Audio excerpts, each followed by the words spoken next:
The Accord is good, objectively good. But even though critics adore it, it just hasn't been selling well. And that's because the Camry is not... The hell, bro, just get out now, get out. And that's because the Camry isn't its biggest opponent anymore. No, the true cancer to the Accord is itself.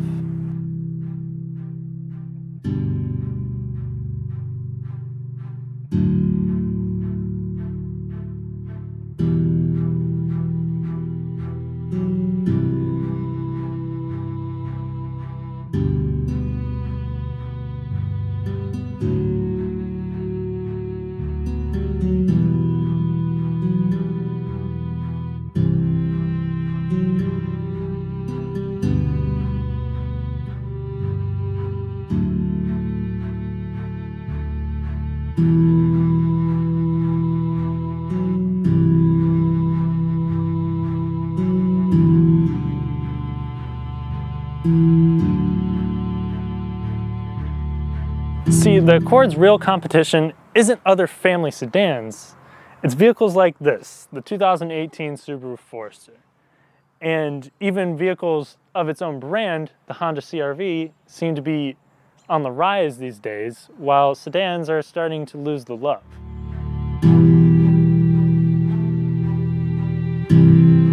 The Accord is all new for the 2018 model year, and there's sleek lines throughout the bodywork, especially up here in the front. It's real bold, real sharp.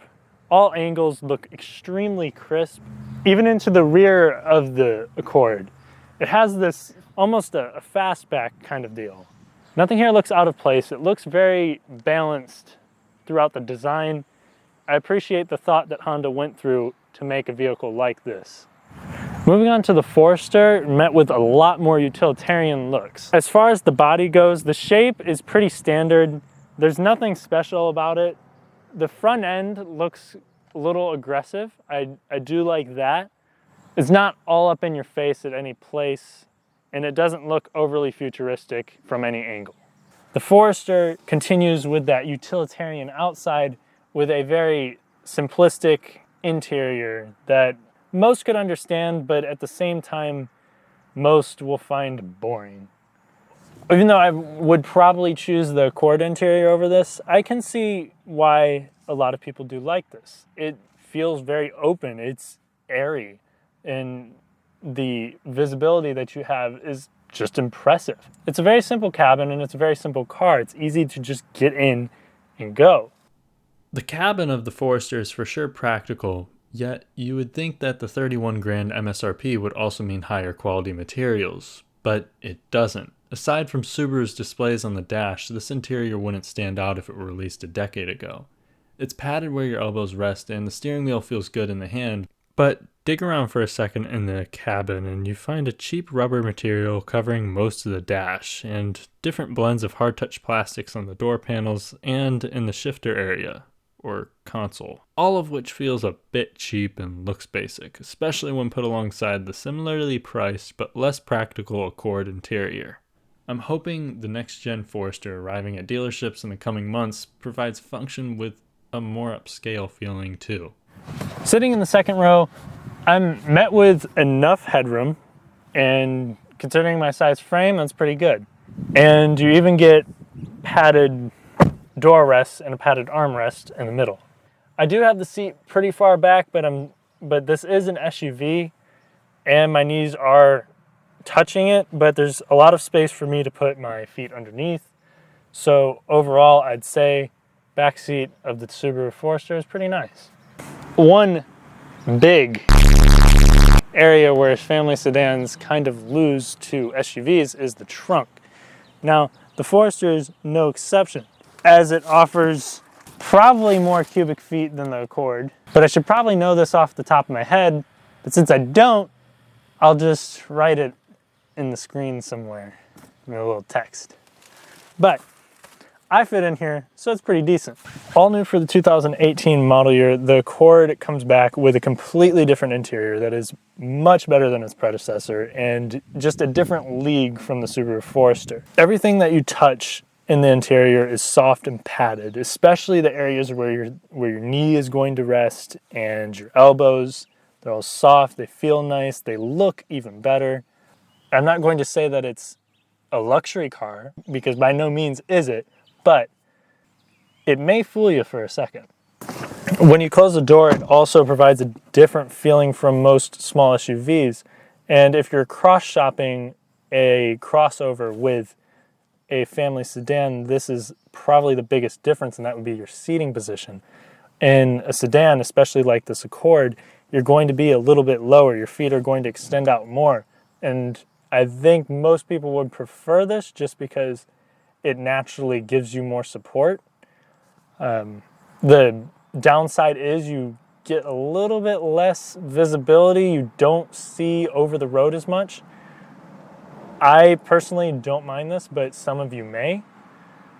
The Accord in particular does a really nice job of cocooning its driver inside the cabin versus most other SUVs. The previous generation Accord also had a huge back seat, and this is no different. But just because the seat is big doesn't mean that it's necessarily comfortable, just because the back seats aren't shaped very well.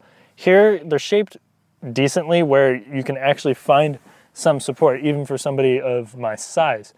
The only issue is headroom is like limited compared to the Forester. But again, if I fit back here, that's saying something, because most cars you don't find that. It makes do with its size pretty well. And closing door, you're still met with a ton of hip room, a ton of area just to move about if you need to. You don't feel claustrophobic whatsoever. It's a well-designed cabin, and as with the front, you're still met with the same materials all the way down to the door handles. It feels of quality. When it comes to infotainment systems, the Accord's tablet-style Honda Link system beats out the 7-inch unit found on this Forester. While it is an upgrade over the Forester's base 6.2-inch screen, it still looks a bit dated compared to the Honda and lacks Apple CarPlay and Android Auto, which will be arriving in the upcoming 2019 model. Although I'm not a huge fan of these super skinny buttons on the Accord, it's definitely better than the Subaru with its all-touch display and faux buttons. The Subaru's unit also has a lower resolution and older look and feel, but somehow manages an acceptable response time right there with the 8-inch screen in the Honda. Except it just can't match the elegant look of the Accord's infotainment system, and it's certainly not f***ing with the feel of these knobs. As far as speaker systems go, both are good. Honda's nameless premium system sounds more than adequate. It gets the job done. What surprised me here was that the Forester's 6-speaker system was on par with it, and it's standard on all Foresters except the base model. There's also an option for the Harman Kardon stereo system on the limited model, standard on touring, but honestly, I don't think it's a huge upgrade. What they've done is a very nice balance, and I can tell that Honda's focus here was not to make it a larger Civic Si or anything. It seems like it's going after more of the premium segment than anything. And I honor Honda for shooting that high. And honestly, they did a great job. I've already talked about the interior, which is impressive on its own. But the ride kind of finishes that off. It's quiet, it's taut. All the steering inputs are direct. The pedal feel is really good. The brakes are premium. Giving it a little bit of gas here.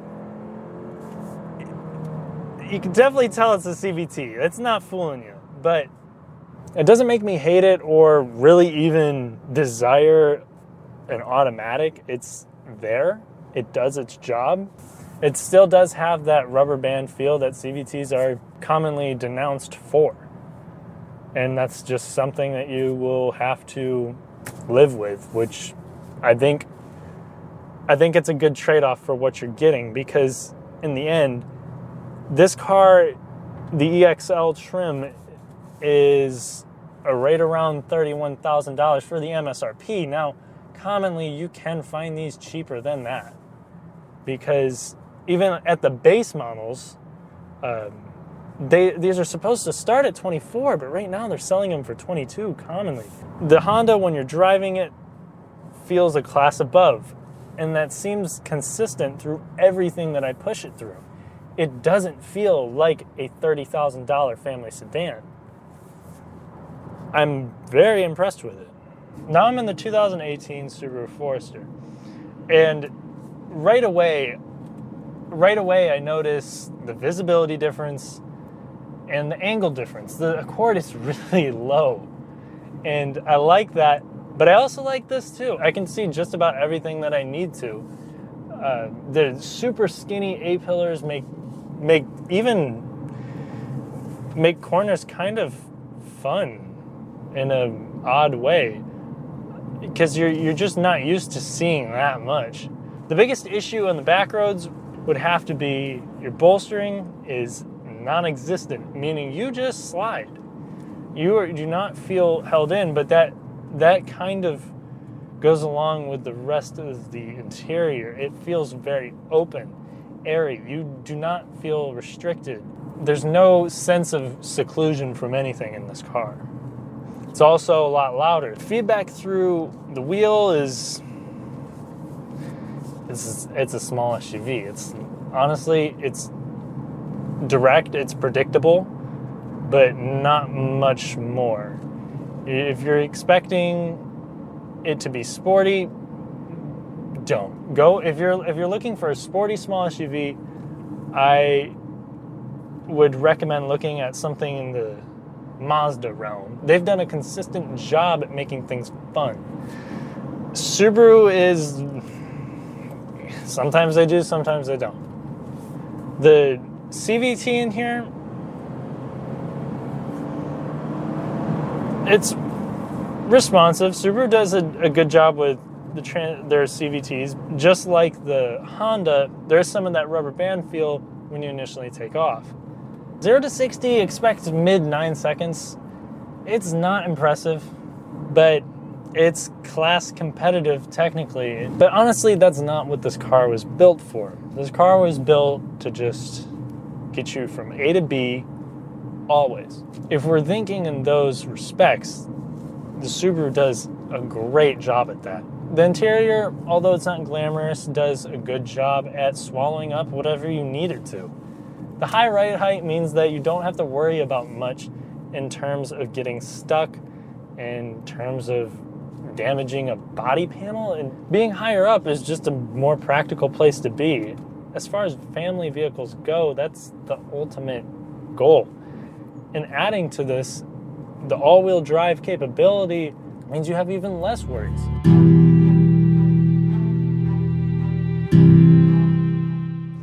Driving the Forester and the Accord back-to-back has been a great experience because it has told me that the Accord is a great car, but the Subaru is a good SUV. When it comes to families, SUVs, they win. I love the new Accord. For me, it has it all, and that seems in line with what most journalists say about it. But we often forget that sedans themselves don't make that much sense. The design slopes in the back, which cuts into cargo area and passenger space. They're low to the ground and therefore not effective off-road, and have a higher risk of receiving damage from curbs, weird driveways, road debris, and whatnot. They're also harder to get in and out of, and typically have worse visibility. The sedan idea itself is just flawed when it comes to being a practical vehicle. So, when I say the real enemy of the Accord is itself, I don't mean it's struggling with crippling anxiety. I just mean that the Accord has hit a practicality barrier set by the sedan concept that it simply can't overcome. Regardless, I would still personally buy the Accord over the Forester just because it doesn't disappoint in any category and it excels in most others. But I'm also not ignorant enough to say it is a better car for the job. The Forester is comfortable, affordable, and arguably the most practical vehicle on sale right now in the US. And it does that while still being moderately attractive to even non-family oriented buyers. For that reason, the 2018 Subaru Forester wins this face-off. Thanks guys for watching. If you like this video, be sure to subscribe and you'll receive all my content as soon as it's released. I'd also like to give a huge shout out to my friend and sales manager at Royal on the East Side for making this video possible. Royal on the East Side is a dealership in Bloomington, Indiana.